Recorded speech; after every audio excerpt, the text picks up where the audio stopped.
Merci de nous suivre sur l'ensemble de nos plateformes pour vous informer sur Prestige. Au sommaire de cette édition, Madame le ministre de la Justice, Maître Aïssata Tall Sall, a fait face à la presse mercredi. C'est pour s'exprimer sur la libération des détenus. Le collectif Aar Sunu Élection, dans le cadre de son plan d'action, annonce un rassemblement le samedi 24 février 2024. Et puis, le secrétaire général du parti Synergie pour un développement durable, Yonou Natangé, réaffirme sa loyauté et sa fidélité au président Macky Sall. La page de l'actualité nationale avant celle de l'actualité internationale et la page des sports viendra boucler ce journal dans un court instant. Le développement.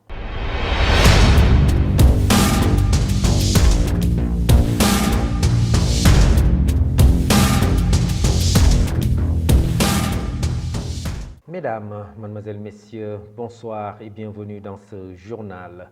Maître Aïssata Tall Sall a fait face à la presse ce mardi pour s'exprimer sur la libération des détenus. Madame le ministre de la Justice informe que cette libération rentre dans le cadre de la volonté du chef de l'État de pacifier l'espace public, mais aussi de la politique de désengorgement des prisons. Elle a aussi précisé qu'il n'y a aucune zone d'ombre, mais encore moins un rapport avec la politique.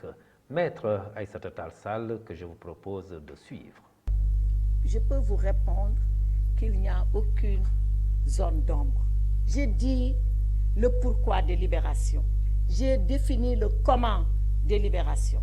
Le pourquoi, je vous ai dit, c'est dans le sens, comme nous l'a instruit Monsieur le Président, c'est dans le sens, comme nous-mêmes on avait pensé le 9 octobre quand on prenait service, c'est dans le sens, comme les procureurs généraux et les procureurs ont pensé quand on faisait la conférence nationale des chefs de parquet, c'est dans le sens de lutter contre les longues détentions, de désengorger les prisons et d'apaiser le climat politique. C'est dans ce sens-là que nous avons agi et nous ne nous sommes pas cachés pour agir.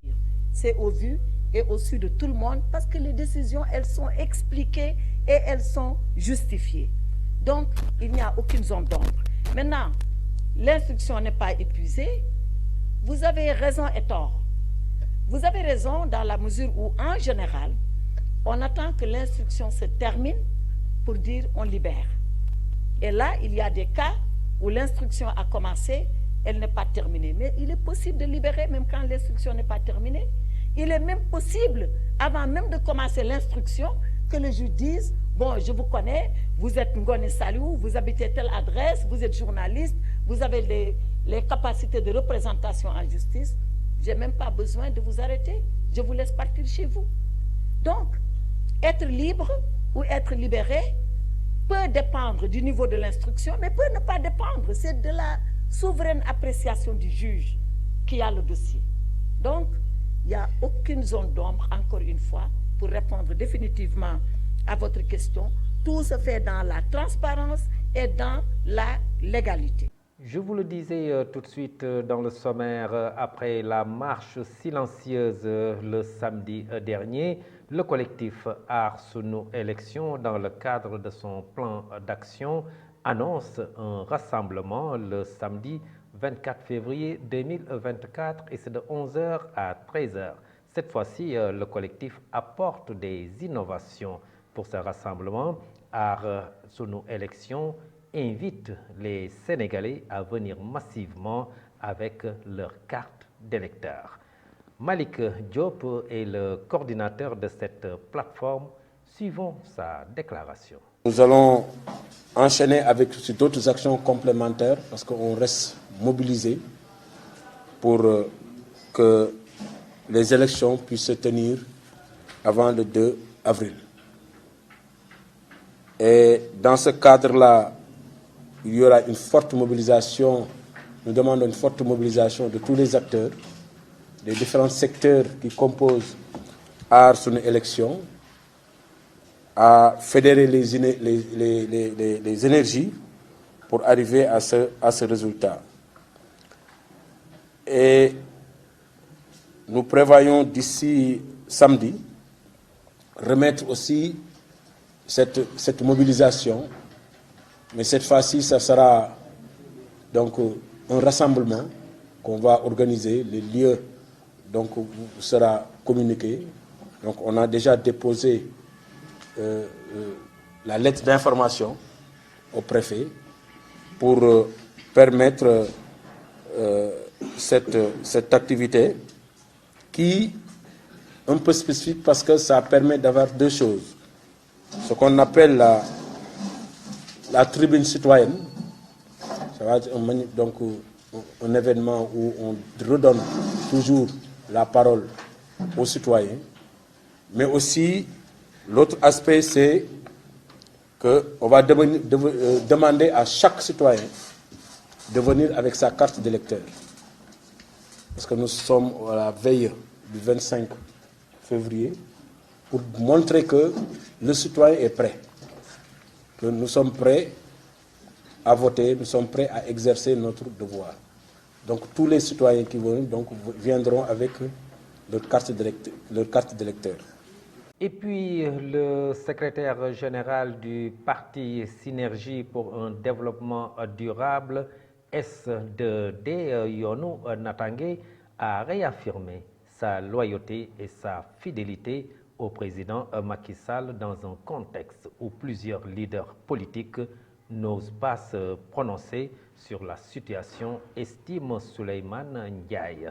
Face à la presse, hier mardi, le directeur de la SAPCO a fait savoir que l'élection présidentielle ne peut se tenir avant le 2 avril. Pour lui, les conditions ne sont pas favorables. Souleymane Ndiaye, que je vous propose de suivre.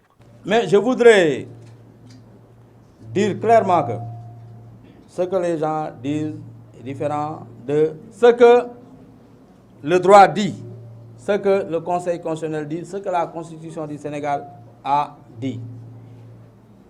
Dans la décision du Conseil constitutionnel en date du 15 février 2024, nous n'avons nullement vu où le Conseil a demandé d'organiser l'élection présidentielle avant le 2 avril. Il n'y en a pas.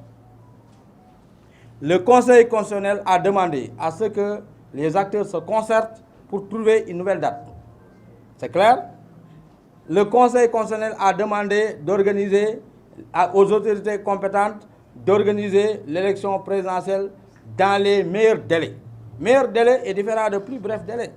Meilleur délai, qu'est-ce que ça veut dire? Ça veut dire que quand toutes les conditions seront réunies. C'est important. Quand les acteurs vont se concerter pour définir une date consensuelle, l'opposition, le pouvoir, comme la société civile, doivent s'accorder sur la nouvelle date et organiser l'élection présidentielle.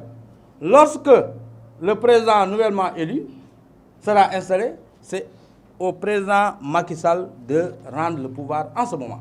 Mais il n'est nullement écrit dans la décision du Conseil constitutionnel que le président ne doit pas être président de la République à partir du 2 avril. Ça, c'est faux.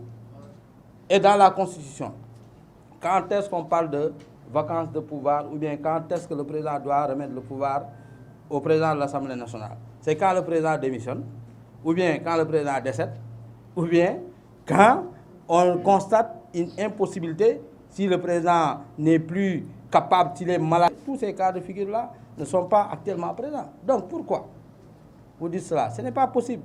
Le président de la République Macky Sall est là jusqu'à ce que notre président soit élu par les Sénégalais. Il va rendre le pouvoir.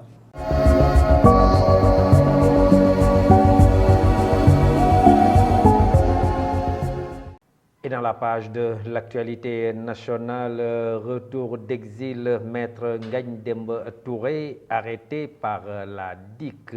Et contre le report présidentiel, l'UGB enregistre un deuxième décès. Mame Birame Cissé Gaye. L'actualité nationale, c'est un événement tragique pour l'université Gaston Berger de Saint-Louis après Alpha Yoro Tunkara, tué lors des récentes manifestations contre le report de la présidentielle. Un deuxième étudiant, Prosper Célestine Senghor, a succombé à ses blessures, victime des manifestations. Prosper Célestine Senghor a été blessé lors des manifestations du 9 février dernier à l'université Gaston Berger de Saint-Louis. Les étudiants protestaient contre le report de la présidentielle. A rappelé que pendant les échauffourées avec les forces de l'ordre, Prosper Célestine Senghor avait reçu un projectile en plein cœur. Parlons autre chose, le coordinateur des jeunes de PASTEF, Ngagne Demba Touré, vient d'être arrêté chez lui par la division des investigations criminelles. Dit que l'information a été donnée par des proches du PASTEF fraîchement revenu d'un exil de plus de 6 mois au Mali. Le greffier qui était affecté à Matam s'est montré ce dimanche à Grand-Yoff. Il a effectué une grande parade dans les rues de Grand-Yoff devant ses soutiens et des militants interpellés hier lors de sa conférence de presse. Maître Aïssata Tall Sall a fait savoir que la justice suivait son cours dans l'affaire Ngagne Demba Touré. Le Sénégal est un état de droit. La loi va s'appliquer, avait-elle indiqué. Terminons avec l'OFNAC. Macky Sall allonge le mandat des membres et remet le compteur à zéro. Les membres de l'Office national de lutte contre la corruption OFNAC, nommés pour 3 ans renouvelables une fois, ne quitteront pas de sitôt l'institution. Leur mandat avait été porté à 5 ans suite à la loi numéro 2024-06 du 9 février 2024 modifiée la loi numéro 2012-30 du 28 décembre 2012 portant création de l'OFNAC. Voté le mois dernier par l'Assemblée nationale, l'article 5 de la dite loi stipule que les membres de l'OFNAC sont nommés pour une période de 5 ans renouvelable une fois. Le renouvellement se fait par moitié tous les 5 ans. Dans son article 24 de la loi, il est stipulé que les mandats des membres de l'OFNAC actuellement en exercice commencent à la date d'entrée en vigueur de la présente loi. C'était tout pour cette nationale.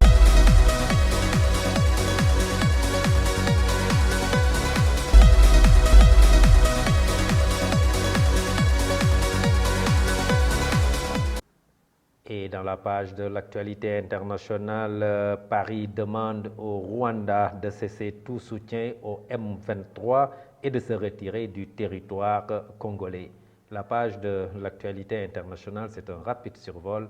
Ramatoulaye Cissé. La France a dénoncé mardi 20 février les atteintes à l'intégrité territoriale de la République démocratique du Congo et les violences entre les populations civiles dans l'est du pays, en appelant le Rwanda à cesser tout soutien aux rebelles du M23 et à se retirer du territoire congolais. La France est très préoccupée par la situation dans l'est du Congo, dans le nord Kivu et en particulier autour de Goma et de Sake.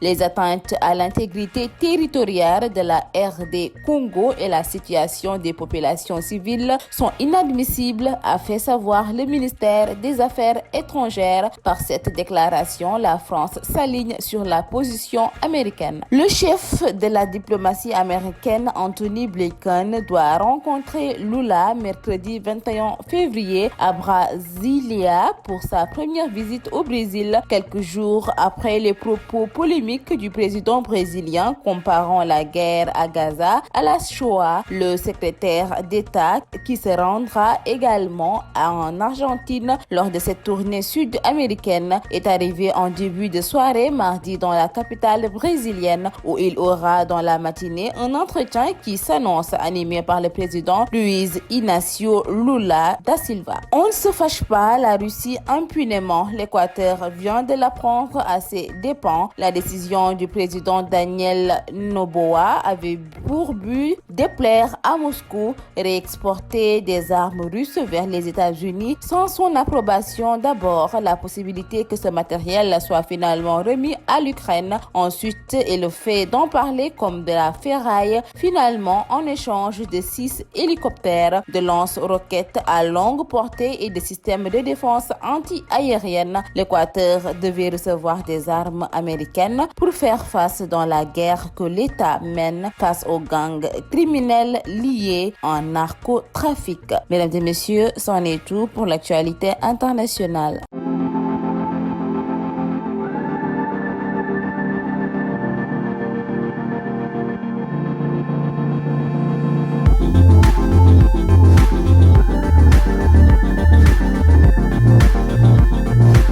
Dans la page de l'actualité sportive, Beach Soccer Mondial 2024, les Lions craquent face au Japon et quittent la compétition 4-6.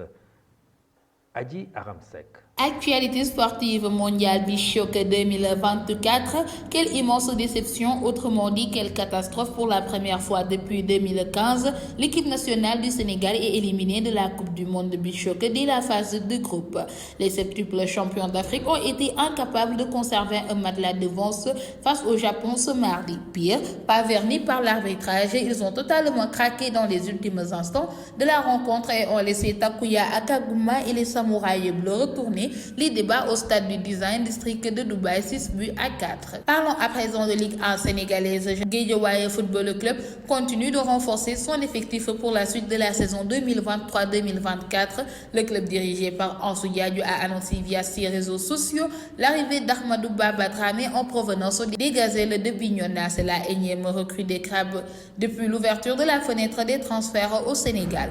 Le désormais ancien joueur des Gazelles de Bignona s'engage pour 2 ans de contrat avec l'actuel 6e de Ligue 1. Terminons cette note sportive au Maroc après une victoire éclatante face à Braga et ses 3-0 lors de leur premier match du tournoi international des U19 de l'Académie Mohamed VI au Maroc. L'équipe de Génération Foot, championne à titre, a affronté l'Ajax ce mercredi matin. Menés au score, les joueurs dirigés par Moussa Ndiaye ont réussi à décrocher un match nul grâce à Amara Diouf, un but partout. L'Ajax qui avait également remporté son dernier match contre le Braga SC sur le score de 4-2. À rappeler que ce tournoi regroupe 12 formations des moins de 19 ans, des grands clubs dont Liverpool, Séville, Copenhague ou encore Strasbourg. Et c'est ce qui met fin à cette note sportive. Merci beaucoup Adji Aramsek pour cette page sportive qui boucle ce journal juste derrière la version Wolof avec Isaac Dapa. Cette version française est à présent terminée. Merci de l'avoir suivi. Passez une excellente fin de soirée. Au revoir.